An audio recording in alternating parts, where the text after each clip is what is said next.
So all the parts that are cut, they go in the carts, slide over to the wall panels. They can start assembling them together. And as you can see behind of us, they start off with just the, the studs and the skeletons. And then this crew right here will start putting the sheathing on. Some of the sheathing will pre-cut, that's stacked up in boxes over there where there's like small rips or little joints and pieces. The full sheets we'll put on top, nail around, and then this is called a router bridge. So it'll punch a hole down in for the windows and doors and cut those pieces out and just let that piece fall down through, which for us it works out well because we use the scrap of the plywood in our unfinished stairs across the street that you'll see us put together.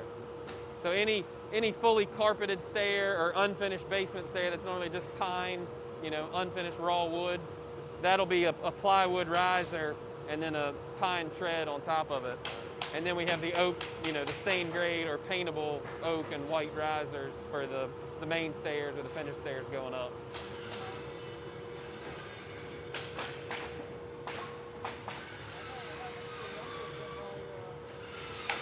When they put that sheathing down, they'll nail kind of the corners and the perimeter just to get it squared up and held. And then you'll see as we walk down here, it'll get in line for the nailing bridge, which can hit all the studs in one shot because it's got, multiple tools on it lined up. As I look at this, it seems that there's a nice balance between manpower and automation, right? Is there anything you look at this factory for and say, man, I wish I had one of those? I mean, yeah, there's some stuff, like especially like the layout, because this factory, the building was already here and we made it work to us. So there are some things like, if we're going to build a brand new factory, I'd love another saw to keep up or lay my panel line the other way going out just so material flow and production is fully there for efficiency. So it's more on a layout side, and there's not a piece of technology that you'd integrate into this that isn't here now? I think most of it's a layout. I mean, there's newer technology now because some of our stuff, it's getting some age on it, but it still does the job, it does well. It doesn't give us any fits or breakdowns as far as that goes. But yeah, there's definitely newer stuff out there for, like the nailing bridge, for instance. We have the multi-tool nailing bridge. They make a new one now that's only one tool. So it has a big coil nailer on it, and it just moves, like a machine gun, all the way down. To where this one, when you run out of nails, you got to load every single one of them instead of just one stack to put on there. They're air powered, so when the guys or girls start framing up, they hit that switch and it'll clamp down and hold everything square to start off framing. Comes down, put the OSB or the sheathing on it. Again, this table moves back and forth where it needs to hold it square. And then as it gets all the way down to the end, the last table will clamp it down square to hold it in place as it nails all the studs as well.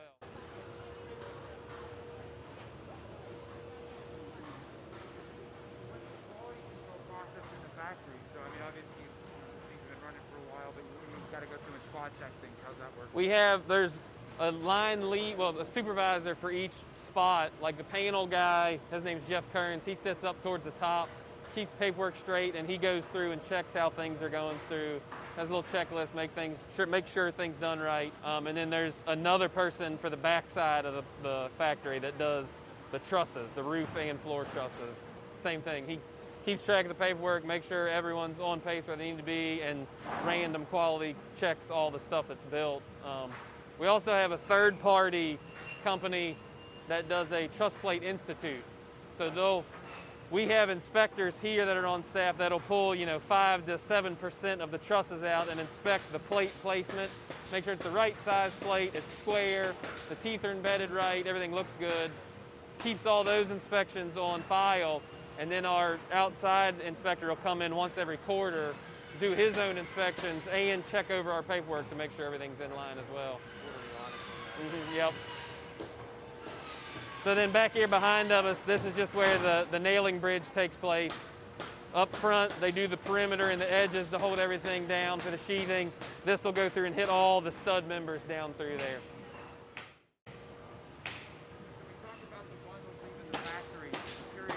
How often do you have someone that works in the factory assembling this and actually spend some time in the field to see how they go up? So not too much actually assembling in the field, but we'll cross-train a lot of our people.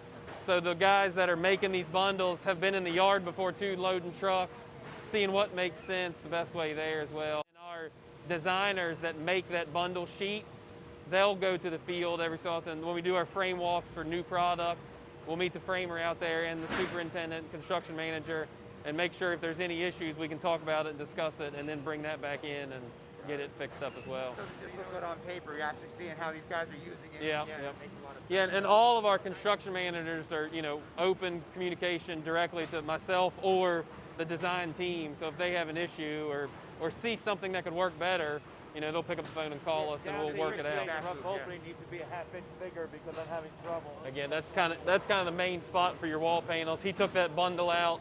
He'll take it out and stage it in the yard with the rest of that lot, so it's ready for our distribution team to pick it up, load it, and ship it down the road.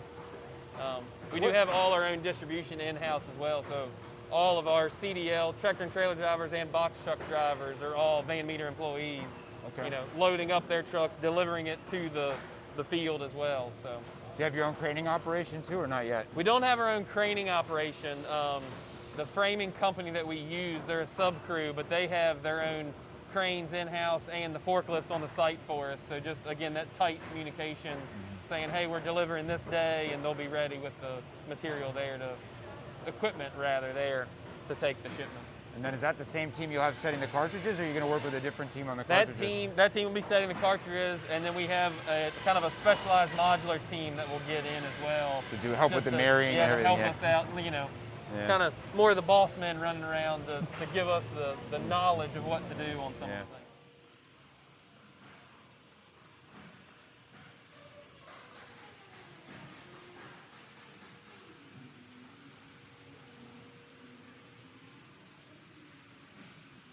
This is our floor truss lines you'll see. You ready on the whole tech? So our floor trusses, like I said, we engineer everything over code just for a Van Meter warranty thing. Okay. So the typical code on the floor truss is L over 360, which just measures your deflection and weight rating on each truss. We double it up and do L over 720. Okay. Just to make it twice as stiff. We don't have to worry about it. And then on top of that, we'll load it for the kitchen, your heavy island, your granite countertops, your primary bathroom tub that fills up for the jacuzzi tub with a lot of weight there. Yep.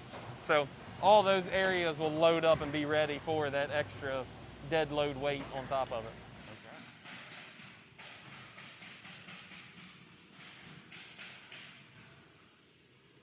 That's the other thing. We'll try and do wider spans than a lot of builders will, just to get that open floor plan. Yeah. Now, was that something you always did, or did you start to do that when that concept became something that was more demanded by the consumer? That was kind of something that we've always done when we started building floor trusses, is going a little heavier. Again, that was kind of a thing, the sales team in the field hated when customers would say, man, our dishes rattle when you walk through the kitchen. Yeah. So, we started picking up, we're building them ourselves, let's, engineer them heavy for it. Yeah. So. Makes sense.